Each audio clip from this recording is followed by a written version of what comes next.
بسم الله الرحمن الرحيم. عنوان هذه الحلقة: سؤال حيرني، من الذي ينتصر، الجغرافيا أم التاريخ؟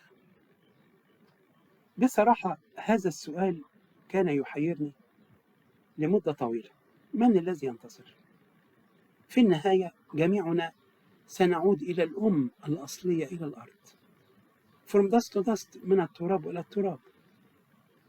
لكن هل فعلا الجغرافيا هي التي تنتصر أم التاريخ؟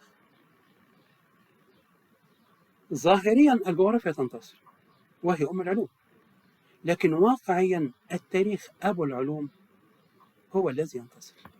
لماذا؟ لأن السيرة أطول من العمر. الموت الفسيولوجي جميعنا سوف نذوقه، نتذوقه إن عاجلا أو آجلا، ولكن السيرة كما نقول في مصر أطول من العمر. أين العلماء الذين ندرسهم لأبنائنا الطلاب؟ في التراب رحلوا، ولكن سيرتهم العطرة عابرة للقرون.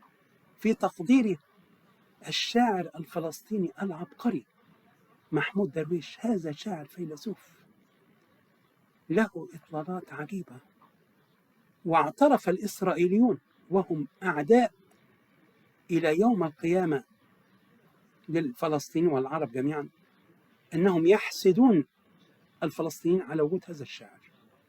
قال: هزمتك يا موت مسلات الفراعنة، بمعنى الإنجازات great achievements، الإنجازات العظيمة تهزم الموت، لأن السيرة مستمرة. ألفت كتابا بنيت هرما، ألفته بعشق، إذن فسيرتك سوف تستمر حتى بعد الرحيل. ففي تقديري أن التاريخ هو الذي يستمر. هذه نقطة مهمة للغاية. رغم الانتصار الجغرافي الشكلي كلنا سنعود إلى الأرض، لكن من الذي بعد أن يعود إلى الأرض سوف تظل الذكرى موجودة.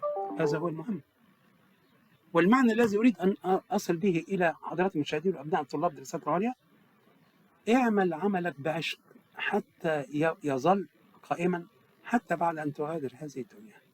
شكرا جزيلا.